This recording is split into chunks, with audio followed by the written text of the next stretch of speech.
Turkish Airlines presents Business Africa.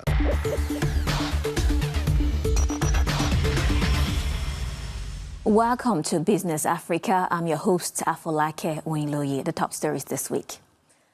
Japan reaffirms commitment to Africa through TICAD ahead of the 19th summit, doubling down on collaborative investment and innovation in the face of rising global protectionism and youth unemployment.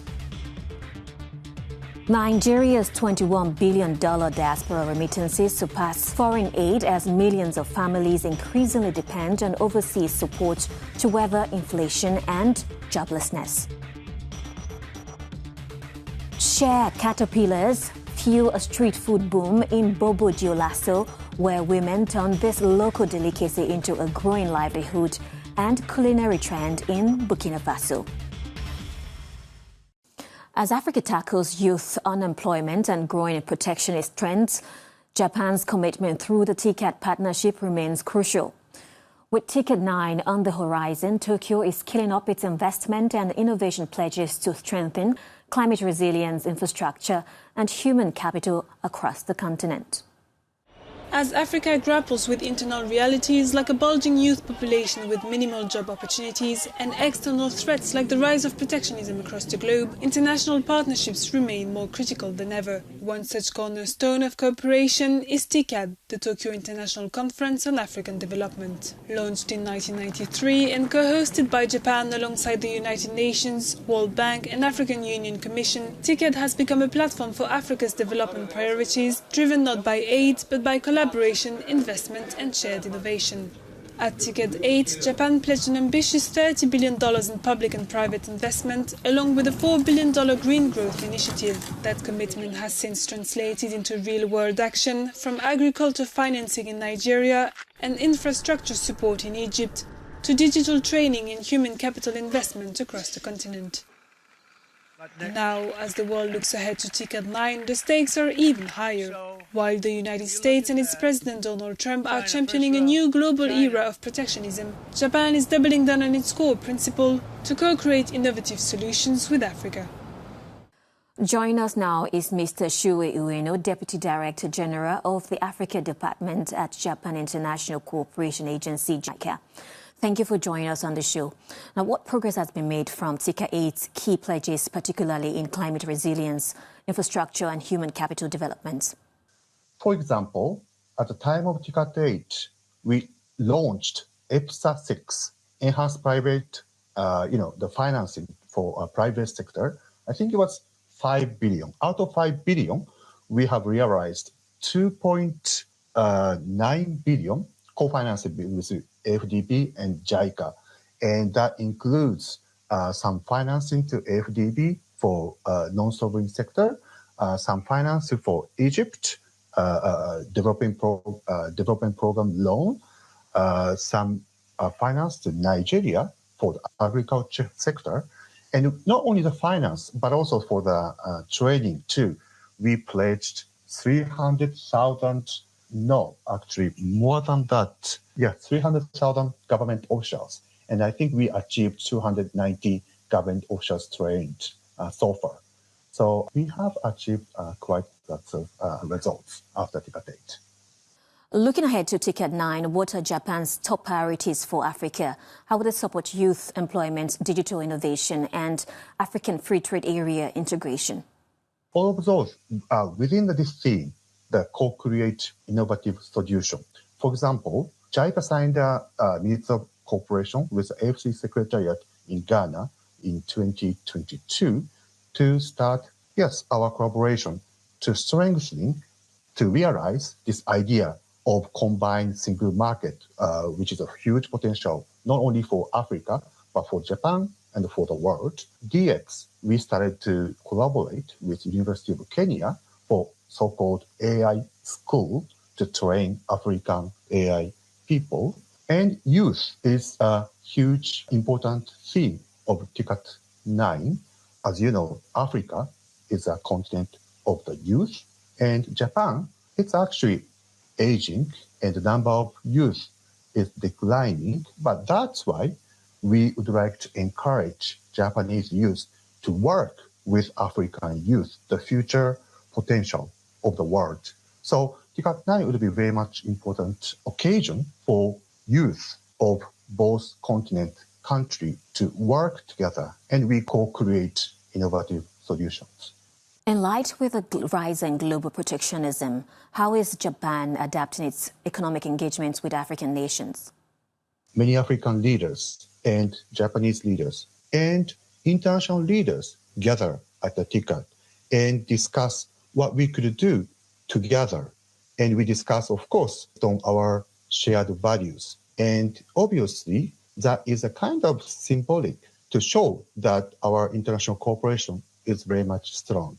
For example, one of the events that JICA is going to organize, discussion, not only Japan and Africa, but we invite Indonesia, Brazil, Mexico, Turkey, all of those countries are doing some kind of cooperation in Africa. And we discuss what would be the best approach that we could all bring to Africa. And in this discussion, there will be JICA's peer, which is AUDA, African Union Development Agency. That one is also a symbol of international cooperation because that is the development agency of African Union that combines the 51 countries' potential and bring the results to the African continent. So I hope that TICAD9 could be a showcase to the world that how much international cooperation is needed and can bring the value to the world. Mr. Ueno, thank you so much for your time and insights. Thank you. As Africa battles inflation, high unemployment, and a weakening currency, millions of households are increasingly reliant on funds sent by relatives abroad. According to new figures from the central bank, diaspora remittances have now overtaken foreign aid and direct investment, raising important questions about economic resilience and long-term sustainability. Kulibabs from Abuja reports. Godwin Abutu is a 32-year-old barber living on the outskirts of Abuja, Nigeria's capital. He says his older brother's financial support from abroad helps keep the family going. We usually get support from my brother every month, and part of it is being used for my mom, for medication and all of that, and part of it also is being used to pay my younger brother's school fees, and part of it is used to support my business as well. With inflation at record high, jobs harder to come by, these remittances are plugging everyday gaps, from groceries to hospital bills. In 2024 alone, Nigerians abroad sent home nearly $21 billion, up 8.9% from the year before. Remittances now account for a significant share of Nigeria's GDP, fueling household spending, boosting local demand, and helping stabilize the economy. So it has actually helped to stabilize prices. It has helped in stabilizing our naira. It has even helped in improving consumption in the economy because bulk of these funds are coming in to help households. But experts warn that diaspora dollars alone won't fix Nigeria's economic woes. They say building strong local industries is key to long-term growth. The Nigerian government says it's working to boost employment through programs supporting small businesses, youth entrepreneurship, and local manufacturing. But many say the impact is slow to reach everyday people. In Bobo Dioulasso, shea caterpillars, locally known as shitumu, are more than just a delicacy. They've become a vital source of income and a growing street food trend, offering economic relief for many women in Burkina Faso. Let's take a closer look. In Bobo Dioulasso, shitumu, the shea caterpillar, is a key income source for many women. Harvested from July to September in nearby villages, it can bring in $44 to $88 daily when demand is high. Though peak season starts in August, women are already earning up to $9 a day. Prices have risen to $3.50 per box, slowing down sales for now. Shitumu shea caterpillars with mayonnaise and bread is now a popular street food in Bobo Dioulasso, where Eudoxie Sanu and her sister run a thriving stall near the Grand Mosque. We sell around 300 to 400 baguettes a day, so you can say it's profitable. Since 2005, a festival dedicated to the shea caterpillar has been held to promote the dish and highlight the culinary skills of the women who prepare it. By organizing an event like the Shea Caterpillar Festival, we attract many visitors, which helps women sell their products more easily. This, in turn, provides them with income to support their families and pay for their children's schooling.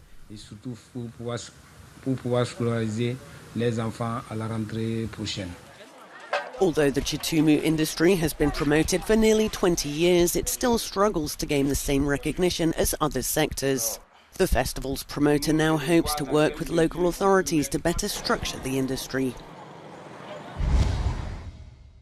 And that wraps up this edition of Business Africa. Thank you for watching. For more business stories and the latest updates, stay tuned to Africanews or visit us online at africanews.com. Until next time, goodbye.